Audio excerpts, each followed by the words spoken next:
Hello everyone, मेरा नाम है सुजाता परिहार और आप सबका स्वागत है मेरे चैनल रीड टू सक्सीड में। इस वीडियो में हम कवर करेंगे क्लास 12th के मैक्रो इकोनॉमिक्स के चैप्टर नंबर 6 के बारे में। चैप्टर का नाम है बैंकिंग और छोटा सा चैप्टर है, इसलिए इसको एक ही पार्ट में पूरा कवर कर लेंगे। रेफरेंस हमने टीआर जैन विक्योरी जी की बुक से लिया है। टॉपिक्स हमको क्या क्या कवर करने हैं: money creation by the commercial banks, the central bank, control of money supply और credit supply by the central bank. तो ये तीन ही टॉपिक हैं जो हमको इस पूरे चैप्टर में कवर करने हैं। तो चलिए start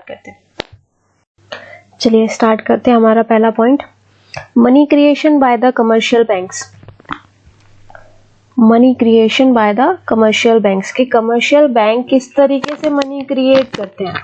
commercial bank, process of money creation by the commercial banks की प्रोसेस क्या है मनी क्रिएशन करने की कमर्शियल बैंक के द्वारा। सबसे पहला आता है bank receive cash deposits from the people, these are called primary deposits. कि बैंक जो होता है वो कैश रिसीव करता है। आप बैंक में जाते हो, आप अपने पैसे वहां पे जमा करवाते हो, तो वो बैंक के लिए क्या होते हैं, प्राइमरी डिपॉजिट्स होते हैं कि जो कस्टमर आके अपने कैश को वहां पे डिपॉजिट कराता है। ठीक है, तो बैंक स्पेलिंग्स बहुत मिस्टेक्स होंगी। बैंक जो है वो कैश रिसीव करता है लोगों से और वो उसके लिए होते हैं प्राइमरी डिपॉजिट्स। बैंक ने जो कैश रिसीव किया वो प्राइमरी डिपॉजिट्स होते हैं। मैं बार बार बोल रही हूँ क्योंकि इसमें कंफ्यूजन होते हैं। जो कैश रिसीव हुआ वो प्राइमरी डिपॉजिट्स होते हैं। Banks lend money many times more than their cash reserves. उनके पास जितना पैसा होता है उससे कहीं ज्यादा का वो लोन में दे देते हैं। ठीक है, मतलब उनके पास मान लो कैश डिपॉजिट्स जो है, कैश रिजर्व जो है 10,000 है, इससे कहीं ज्यादा वो दे देंगे। मान लो 30,000 दे देंगे, 50,000 दे देंगे। तो इसी एग्जांपल के लिए बता रही हूँ कि इससे कहीं ज्यादा वो लोन पर दे देते हैं। जितना उनके पास होता है उससे कहीं ज्यादा वो लोन पर दे देते हैं। Money is lend by the commercial bank not only in the form of cash, सिर्फ कैश के फॉर्म में ही नहीं देते, but in the form of credit entry in the accounts of borrowers. जो भी मनी आपको कमर्शियल बैंक देते हैं वो आपकी जो बुक्स होती हैं उसमें क्रेडिट एंट्री की जाती है। These credit entry are known as secondary deposits और इनको हम बोलते हैं सेकेंडरी डिपॉजिट्स।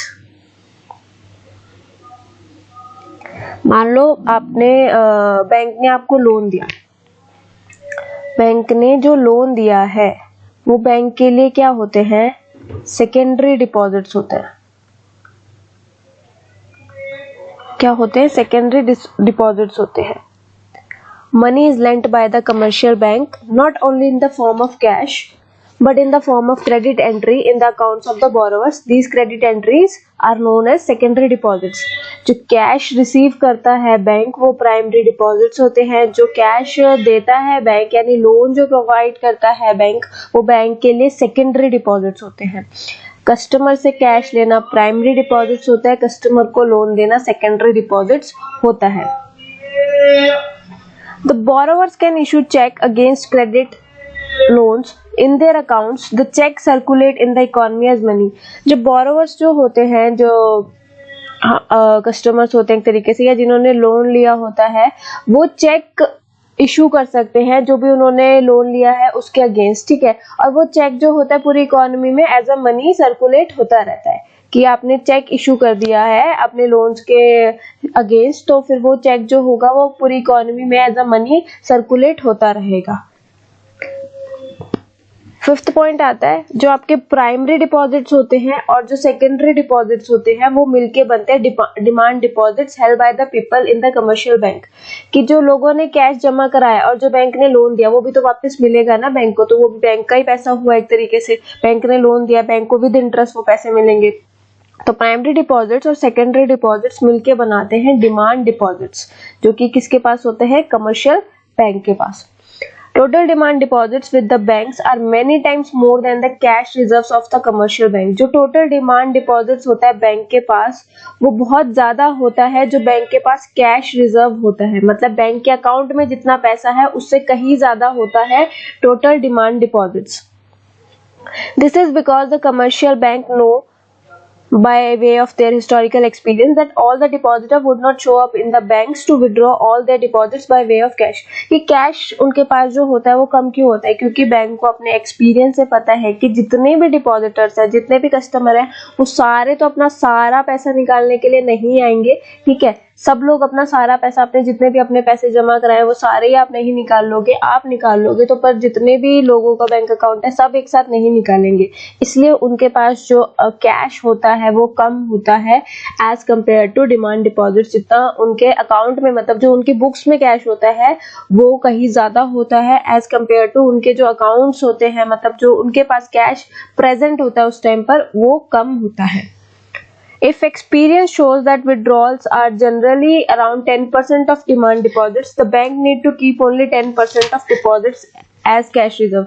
अगर एक्सपीरियंस ये बोल रहा है कि सिर्फ 10% डिमांड डिपॉजिट्स विड्रॉ किए जाते हैं, कि आप मान लो कि सिर्फ जितने भी पैसे 100% है तो उसमें से सिर्फ 10% ही विड्रॉ किए जाएंगे, तो बैंक को सिर्फ अपने पास 10% रखने की जरूरत है, ठीक है। कैश रिजर्व बैंक के पास सिर्फ 10% होना चाहिए, उससे ज्यादा की नीड उसको नहीं है, क्योंकि 10% ही उसके विड्रॉ किए जाएंगे। All demand deposits held by the people serve as money supply in the economy, just like cash held by the people। देखो जितना भी डिमांड डिपॉजिट्स होता है वो एक तरीके की मनी सप्लाई होती है इकोनॉमी में, जैसे कि लोगों के पास कैश होता है वैसे ही वो इकोनॉमी का कैश होता है। Demand deposit serving as money supply is called bank money. जो डिमांड डिपॉजिट्स मनी सप्लाई कर रहा है वो बैंक मनी बोलते हैं हम उसको। This is money created by the bank, ये वो मनी होता है जो बैंक क्रिएट करती है, because this is circulating in the system not in the form of cash but in the form of cheque issued by the bank to the holders of demand deposits. ठीक है, सिर्फ ये cash की form में नहीं होता, credit की form में भी होता है। ठीक है, आपने जो कैश सबमिट करा, डिपॉजिट करा, वो बैंक लोन भी दे देता है किसी और को, ठीक है। वहां से इंटरेस्ट आता है, वहां से लोन वापस आता है, प्लस में इंटरेस्ट आता है, ठीक है। किसी और ने कैश डिपॉजिट करा, वो बैंक ने कहीं और इन्वेस्ट कर दिया, तो इस तरीके से मनी सप्लाई इकोनॉमी में चलती रहती है कि एक जगह से पैसा आ रहा है, बैंक दूसरी जगह इन्वेस्ट कर रहा है, एक जगह से आ रहा है, बैंक दूसरी जगह इन्वेस्ट कर रहा है, तो ये सर्कुलेट होता रहता है सारा का सारा पैसा इकोनॉमी में। प्राइमरी और सेकेंडरी डिपॉजिट्स, प्राइमरी डिपॉजिट्स बताए थे और cash deposits with the commercial bank by the people. ये वो कैश डिपॉजिट्स होते हैं जो लोग कमर्शियल बैंक्स में सबमिट करते हैं, डिपॉजिट करते हैं। These are a part of total demand deposit of the bank, total demand deposits का पार्ट है ये। सेकेंडरी डिपॉजिट्स कौन से होते हैं? Are those deposits which are arise on account of loans by the bank to the people, जो कि loan जो बैंक ने लोगों को दिया है उससे जो पैसा निकल के आ रहा है वो पैसा ये होता है। These are also a part of total demand deposits of the bank, ये भी टोटल डिमांड डिपॉजिट्स का पार्ट है। इंपॉर्टेंट नोट क्या है? That while primary deposits are indicate saving of the depositor with the bank, जो primary deposits होते हैं वो डिपॉजिटर की सेविंग होती है बैंक के साथ। Secondary deposit indicate borrowing of the depositor from the bank, secondary deposits वो होते हैं जो कि डिपॉजिटर ने बैंक से लिए होते हैं loans. Secondary deposits are also called derivative deposits, secondary deposits को हम डेरिवेटिव डिपॉजिट्स भी बोलते हैं। Total demand deposits of the commercial bank, इसका प्राइमरी फॉर्मूला है is equal to primary deposits of the commercial bank plus secondary deposits of the commercial banks. CRR and credit multiplier, CRR और credit multiplier क्या होता है? In India CRR जो होता है cash reserve ratio, cash reserve ratio जो होता है कि कितना पैसा रिजर्व होना चाहिए एक कमर्शियल बैंक के पास, ये वो खुद नहीं डिसाइड करते, ये डिसाइड करता है RBI। कौन? Reserve bank of India. Therefore it is also called LRR, इसलिए इसको हम इसलिए ये भी बोलते हैं लीगल रिजर्व रेशियो, इसको हम लीगल रिजर्व रेशियो भी बोलते हैं। CRR is determined not bye the commercial bank themselves but by the RBI, that is Reserve Bank of India, therefore it is also called LRR, legal reserve ratio, कि एक bank के पास कितना CRR होना चाहिए ये RBI ही decide करता है, commercial banks खुद डिसाइड नहीं करते हैं। Also the commercial banks are required to keep the stipulated legally required cash reserve not with themselves but with the RBI. Of course the banks can keep excess reserve as vault cash with themselves. देखो जो इनको पैसे रखने होते हैं वो मतलब legally उनको रखने ही पड़ेंगे उतने, सिर्फ खुद के पास नहीं, आरबीआई के पास भी, उससे ज्यादा भी वो खुद के पास रख सकते हैं, लेकिन जितना आरबीआई ने उनको बोला है उतना उनको रखना पड़ेगा आरबीआई के साथ कैश रिजर्व, ठीक है, उतना पैसा होना चाहिए, ये लीगली रिक्वायर्ड है। Once CRR is known as fixed by the RBI, we can find out credit multiplier। जब हम CRR निकाल लेंगे, जितना हमें पता होगा निकाल के लेंगे, मतलब जितना हमें RBI बता देगा तो उस हिसाब से हम क्रेडिट मल्टीप्लायर निकाल लेंगे, या फिर number of times the commercial bank can create credit, वो निकाल लेंगे कि कितना क्रेडिट कमर्शियल बैंक दे सकती है per unit of their cash reserve with the RBI। ठीक है, कैसे निकालते हैं? Credit multiplier is found in the terms of the following equation, k is equals to 1 divided by CRR। k मतलब credit multiply, CRR मतलब cash reserve ratio. देखो for example अगर आप मान लो कि CRR जो है वो 10% है, तो k कैसे निकालोगे आप? 1 अपॉन में 10%, उसको सॉल्व कर लो।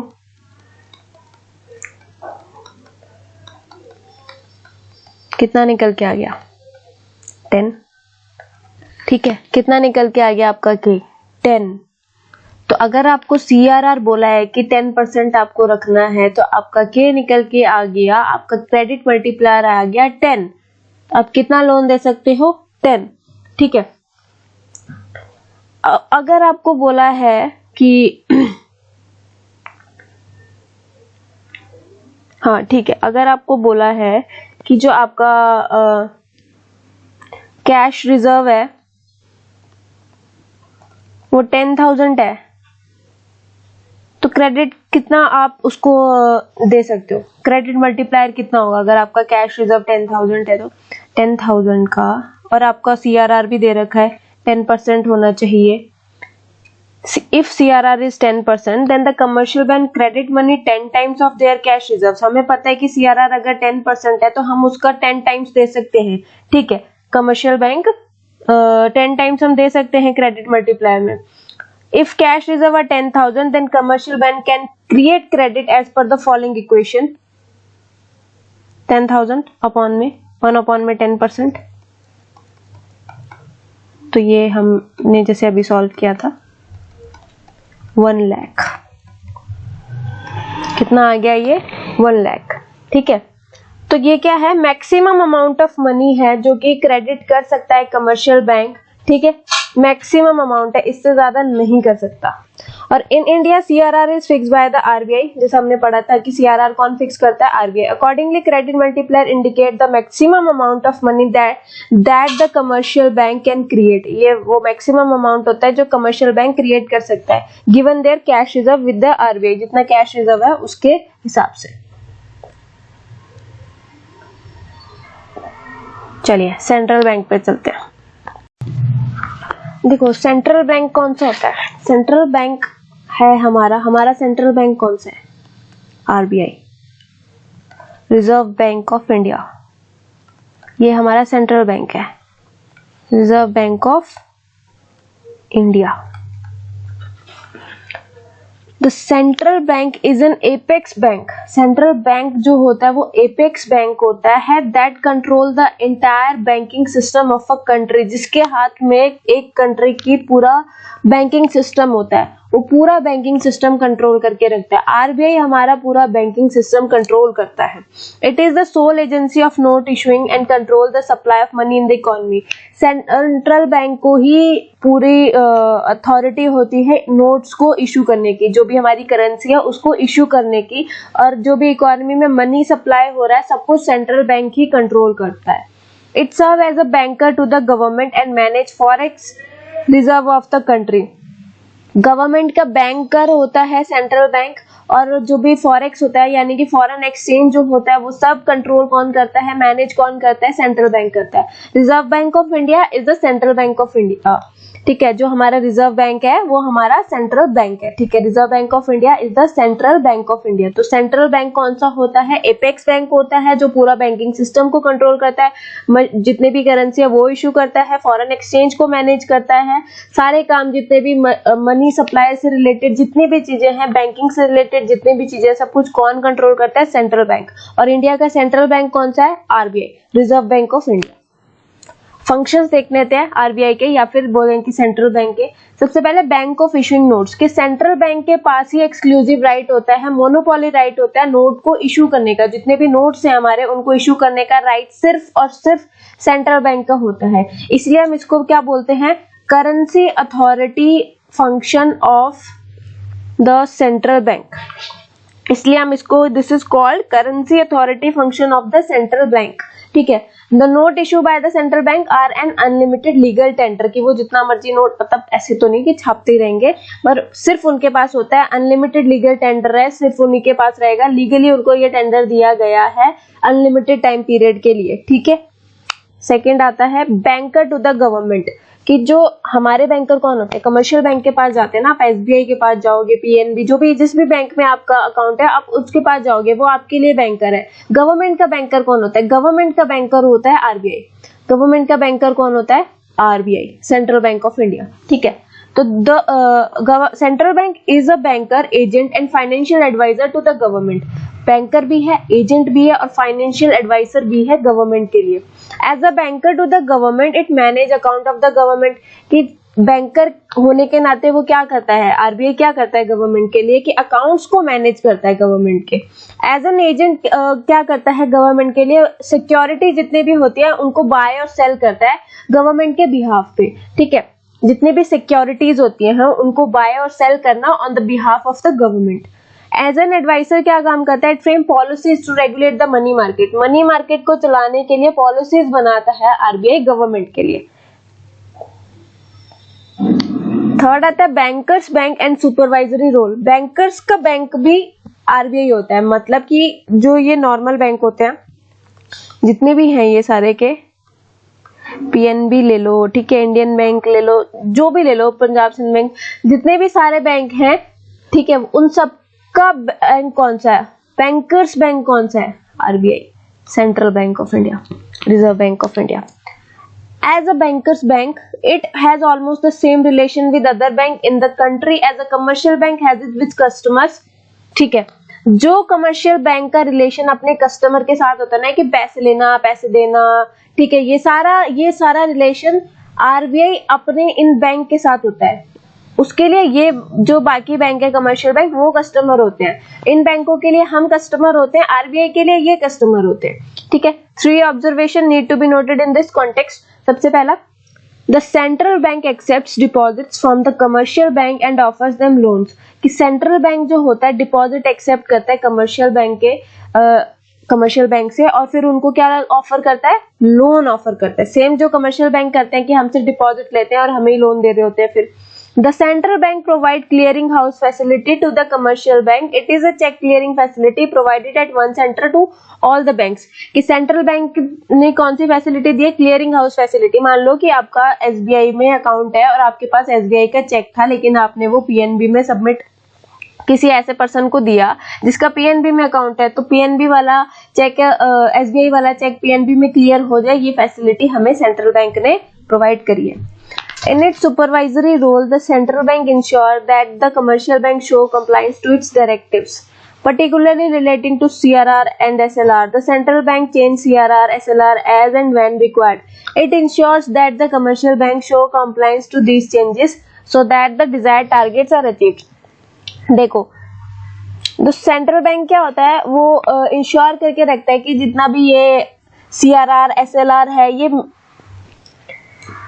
बना रहे मार्केट में। मतलब जो कैश रिजर्व रेशियो है, जो cash reserve ratio central bank ने हमें बताई थी कि इतनी रखनी है, सेंट्रल बैंक हमें बताता है, अभी हमने पढ़ा था कि कितना सीआरआर होना चाहिए, तो वो सेंट्रल बैंक इंश्योर करता है कि ये इतना, हर बैंक के पास इतना पैसा हो, वो इतना कैश रिजर्व रेशियो मेंटेन करके रख सके अपने पास। Lender of the last it means कि जब कमर्शियल बैंक के पास पैसे खत्म हो जाते हैं, उनको मतलब किसी फाइनेंशियल एकोमोडेशन की जरूरत होती है, तो वो जाते हैं, जब उनको कहीं से नहीं मिल रहा होता कुछ भी, उनका लास्ट ऑप्शन कौन होता है, उनका लास्ट ऑप्शन होता है सेंट्रल बैंक। तो सेंट्रल बैंक क्या करता है, उनको लोन प्रोवाइड करता है। ठीक है, कुछ सिक्योरिटीज लेके उनको लोन ऑफर कर देता है इन केस ऑफ इमरजेंसी। ऐसा क्यों करता है? ताकि बैंकिंग सिस्टम जो है वो किसी तरीके का सफर ना करे, हमारी कंट्री का मनी मार्केट स्टेबल रहे, ठीक है, मनी जो चल रही है, हमारा मनी सप्लाई वो चलता रहे। इसलिए लास्ट रिजॉर्ट होता है किसी भी बैंक के लिए सेंट्रल बैंक, कि जब उनको कहीं से पैसा नहीं मिल रहा और उनको इमरजेंसी पैसा चाहिए तो सेंट्रल बैंक उन बैंक्स को प्रोवाइड करता है।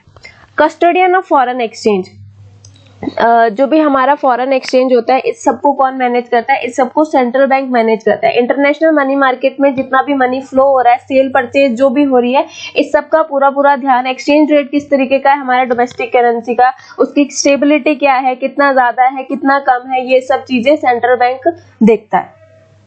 क्लियरिंग हाउस फंक्शन, जो मैंने अभी बताया था कि मतलब एक बैंक का है चेक, दूसरे बैंक का चेक, ठीक है, दोनों ने अलग अलग बैंक में सबमिट करा तो वो उसको दोनों के बैंक में क्लियर हो जाना चाहिए। वो फैसिलिटी हमें सेंट्रल बैंक ने दी है कि एक दूसरे बैंक का चेक किसी दूसरे बैंक में क्लियर हो जाए, ये फैसिलिटी को हम बोलते हैं clearing house function. Clearing house function बोलते हैं इस फैसिलिटी को, और ये हमें सेंट्रल बैंक ने प्रोवाइड कर दिया। Control of credit, the principal function of the central bank is to control the supply of credit in the economy. It implies increase or decrease in the supply of money in the economy by regulating the creation of credit by the commercial bank. कि पहले आप check करो कि कितना supply होना चाहिए economy में, ठीक है, मनी का सप्लाई कितना ज्यादा होना चाहिए, ये सब कमर्शियल बैंक के साथ कौन चेक करता है? Central bank. The central bank need to control the supply of money to cope with the situation of inflation and deflation. Inflation और डिफ्लेशन की सिचुएशन से सुलझने के लिए, इससे लड़ने के लिए सेंट्रल बैंक को सप्लाई ऑफ मनी पे कंट्रोल करना चाहिए। During inflation the supply of money is reduce, जब इन्फ्लेशन होता है तो मनी रिड्यूस हो जाता है, डिफ्लेशन के टाइम पे इंक्रीज हो जाता है। सप्लाई ऑफ मनी, जैसे इन्फ्लेशन होगा, महंगाई होगी, मनी की सप्लाई कम हो जाएगी, डिफ्लेशन के टाइम पे मनी की सप्लाई बढ़ जाएगी, तो इस पे कंट्रोल करता है central bank. Difference between central and commercial bank, central bank और कमर्शियल बैंक के बीच में डिफरेंस। द सेंट्रल बैंक जो होता है वो एपेक्स बैंक होता है, बैंकर्स का बैंक होता है, ठीक है, कमर्शियल बैंक इसके कंट्रोल में होते हैं। ये डिपॉजिट एक्सेप्ट करता है सारे के सारे कमर्शियल बैंक से, फिर उनको लोन देता है, लेकिन ये जनरल पब्लिक से डील नहीं करता है। कमर्शियल बैंक क्या होता है? फाइनेंशियल इंस्टीट्यूशंस होते हैं जो जनरल पब्लिक से डिपॉजिट्स एक्सेप्ट करते हैं और उनको लोन देते हैं, ठीक है, ताकि उनकी कंजम्पशन और इन्वेस्टमेंट के लिए। Central bank regulate the supply of money beside being the principal source of money supply in the economy. Money की सप्लाई का ध्यान रखते हैं central bank. Commercial bank only contribute to the supply of money by way of credit creation. जितना भी इन्होंने इनको बोला है कि तुम इतना कर सकते हो, उस हिसाब से ये क्रेडिट क्रिएट करते हैं। The central bank is the custodian of forex reserve of the country. It conduct, manage floating to regulate exchange rate of the domestic currency. हमारी डोमेस्टिक करेंसी को इंटरनेशनल मार्केट में सेंट्रल बैंक लेके जाता है, ठीक है, वो सारी चीजें सेंट्रल बैंक ध्यान रखता है। Commercial bank is not a custodian of forex reserve. Forex reserve का कस्टोडियन सेंट्रल बैंक नहीं होता, मतलब बाहर का पैसा सेंट्रल बैंक के पास नहीं होता। However it deals in sale and purchase of foreign exchange for purpose of profit. Foreign exchange में ये डील करते हैं लेकिन प्रॉफिट के पर्पस से। The central bank is a note issuing authority. It is a currency authority of the country. Central bank जो होता है वो नोट इशू करता है, कमर्शियल बैंक नोट इशू नहीं करता। The central bank focus on growth and stability of the economy. Economy की growth और स्टेबिलिटी पे फोकस करता है। कमर्शियल बैंक प्रॉफिट मैक्सिमाइजेशन पे फोकस करते हैं। सेंट्रल बैंक ग्रोथ पे, कमर्शियल बैंक प्रॉफिट मैक्सिमाइजेशन पे। क्वांटिटेटिव इंस्ट्रूमेंट्स देख लिए, अब देखते हैं qualitative instruments of credit control. Qualitative instruments क्या क्या होते हैं? क्वालिटेटिव इंस्ट्रूमेंट सबसे पहले वो इंस्ट्रूमेंट्स होते हैं जो कि फोकस करते हैं कुछ सिलेक्टेड सेक्टर्स में। जो सिलेक्टेड सेक्टर्स में है उसमें सप्लाई ऑफ मनी किस तरीके से होनी चाहिए, ज्यादा होनी चाहिए, कम होनी चाहिए, सिलेक्टेड सेक्टर्स में जो अपना पूरा फोकस रखें, वो होते हैं qualitative instruments. Qualitative instruments are those instruments of credit control which focus on selected sectors of the economy. These instruments are used to increase or decrease the supply of money to select sector of the economy. These are those sectors which are the principal source of instability in the economy. Broadly, the qualitative instruments are placed in three categories. देखो ये selected sectors में रखते हैं। selected sectors वो होते हैं जो सबसे ज्यादा instability show करते हैं इकोनॉमी में। अब देखो सबसे पहला आता है मार्जिन रिक्वायरमेंट। मार्जिन रिक्वायरमेंट क्या होता है? डिफरेंस होता है करंट वैल्यू ऑफ सिक्योरिटी में और जो लोन ऑफर्ड होता है उसमें, ठीक है। जैसे कि एक पर्सन ने जो अपना घर 1 लाख का गिरवी रखा और उसने लोन लिया 80 लाख का, 1 करोड़ का घर उसने गिरवी रखा और उसको लोन मिला 80 लाख का। तो डिफरेंस क्या था? वो डिफरेंस 20 लाख का डिफरेंस था। तो ये मार्जिन रिक्वायरमेंट है। तो मार्जिन रिक्वायरमेंट जो है वो हम रेज कर देते हैं जब हमें सप्लाई ऑफ मनी रिड्यूस करनी होती है मार्केट में, तो मार्जिन रिक्वायरमेंट हम बढ़ा देते हैं। मार्जिन रिक्वायरमेंट हम लोअर कर देते हैं जब हमें सप्लाई ऑफ मनी इंक्रीज करनी होती है, तो हम ऐसा करते हैं। Often the margin requirement is kept high for speculative trading activities, ज्यादातर हम इसको हाई रखते हैं। तो इसको हम क्या करते हैं, हम इसको बढ़ा देते हैं जब हमें सप्लाई ऑफ मनी कम करनी होती है, इसको हम कम कर देते हैं जब हमें सप्लाई ऑफ मनी बढ़ानी होती है। नेक्स्ट आता है rationing of credit. Rationing of credit मतलब कि fixation of credit quota for different business activity. Credit quota fix कर दो अलग अलग बिजनेस एक्टिविटी के लिए, हर एक्टिविटी के लिए अलग टाइप का क्रेडिट आप दोगे। Rationing of credit is introduced when the supply of credit is to be check particularly for speculative activities in the economy. जब हमें हमारा सप्लाई ऑफ क्रेडिट किसी पर्टिकुलर एक्टिविटी के लिए चेक करना हो, तब हम यहाँ पे उसके लिए हमने इसको इंट्रोड्यूस किया था। The RBI fixes credit quota for different business activity. अलग अलग एक्टिविटी के लिए क्रेडिट कोटा फिक्स करता है RBI. The commercial bank can not exceed the quota limit while granting loan that time quota limit को exceed नहीं कर सकते हैं commercial bank. This restrict the supply of money in the economy and inflation is control. इसकी वजह से supply of money को हम कंट्रोल में रखते हैं, इन्फ्लेशन को हम कंट्रोल में रखते हैं। On the other hand rationing of credit if already in practice is withdrawn to increase the supply of money is control deflation. Deflation के टाइम पे हम ये राशनिंग ऑफ क्रेडिट को हटा देते हैं, हम फिर कोई फिक्स नहीं करते। मॉरल सुएशन मतलब नैतिक आपके ऊपर जो एक दबाव है वो है कि it is like granting an advice to the commercial bank by the RBI to follow its directives. The bank are advise to restrict loan during inflation and be liberal in lending during deflation.